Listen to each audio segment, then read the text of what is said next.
donc on arrive à la COP 21 avec une pléthore de pays ayant déjà dévoilé ce qu'ils sont prêts à faire dans la lutte contre le changement climatique. Et ce qui était intéressant, c'est qu'auparavant, dans le protocole de Kyoto, seulement les pays industrialisés avaient pris des engagements de réduire ou de limiter leurs émissions de gaz à effet de serre. Là, pour la première fois, des pays comme le Maroc, des pays comme le Pérou, des pays comme le Chili, d'autres pays émergents et des pays en voie de développement ont dit « nous, on veut bien limiter nos émissions de gaz à effet de serre, on veut bien réduire d'un certain pourcentage. On veut bien aussi limiter notre développement carboné. Et on avait donc beaucoup plus de pays qui étaient impliqués dans cet effort collectif. C'était une approche qui était beaucoup plus du bas vers le haut, contrairement à l'approche plutôt du haut vers le bas, qui consistait à négocier le protocole de Kyoto quelques années auparavant.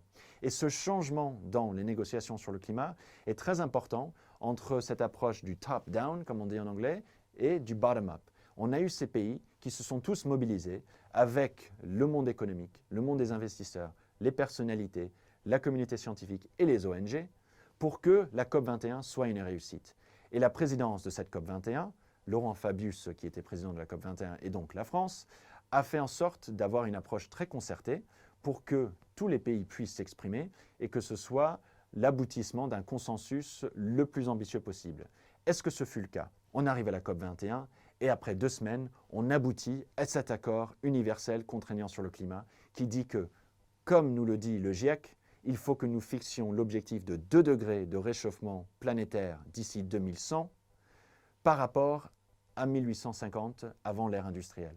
C'est-à-dire que d'ici 2100, il ne faut pas que nos émissions de gaz à effet de serre provoquent un changement climatique qui dépasse 2 degrés de réchauffement par rapport à 1850. Parlons un petit peu de cet objectif de 2 degrés. Parce qu'effectivement, le GIEC nous dit que si on dépasse ces 2 degrés, nous allons avoir des conséquences du changement climatique extrêmement difficiles à gérer. Des populations vont être frappées de plein fouet par les conséquences du changement climatique. Certains territoires vont devenir de moins en moins vivables, comme on voit dans certains territoires où on dépasse régulièrement les 50 degrés, comme on voit dans des territoires qui sont frappés par des ouragans de manière périodique. Les pays les plus vulnérables au changement climatique voulaient qu'on fixe comme objectif 1,5 degré.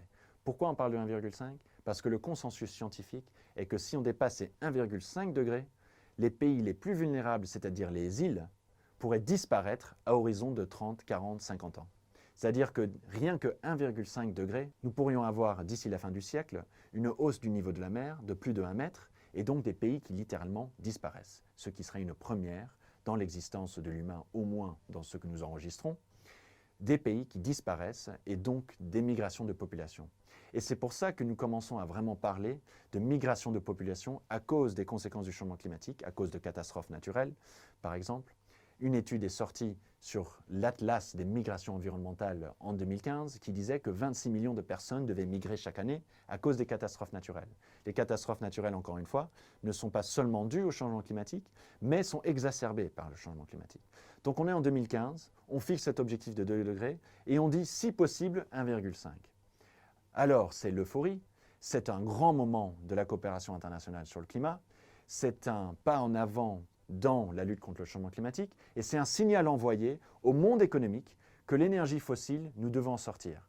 Et à ce stade-là, on était toujours sur 80% de notre mix énergétique mondial qui provenait des énergies fossiles, ce qui est d'ailleurs encore le cas aujourd'hui.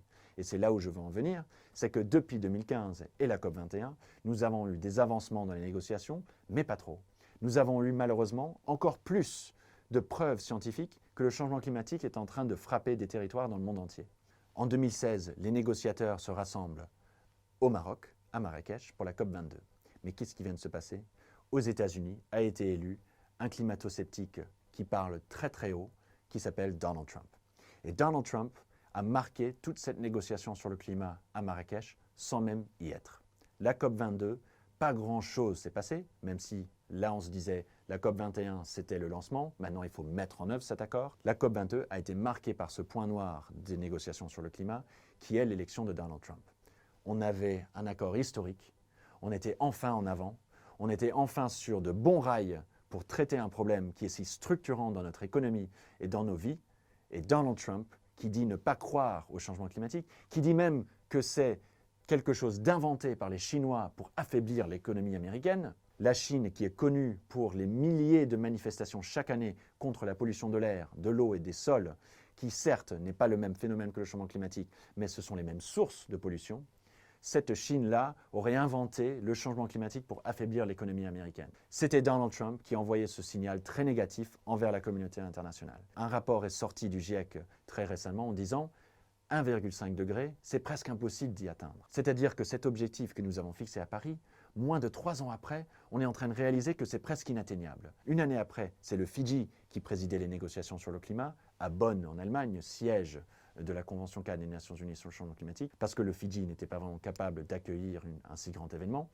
Mais on avait pour la première fois un pays insulaire qui accueillait la COP, et on avait cette prise de conscience sur la difficulté d'atteindre les objectifs de Paris. Une année après la COP 23 présidée par le Fidji, nous arrivons à Katowice pour la COP 24 en Pologne, un pays très marqué par le charbon, et un territoire autour de Katowice encore plus marqué par cette consommation du charbon. À Katowice, nous réalisons aussi que depuis la COP 21, il n'y a pas eu de grande annonce sur la lutte contre le changement climatique par un pays en particulier.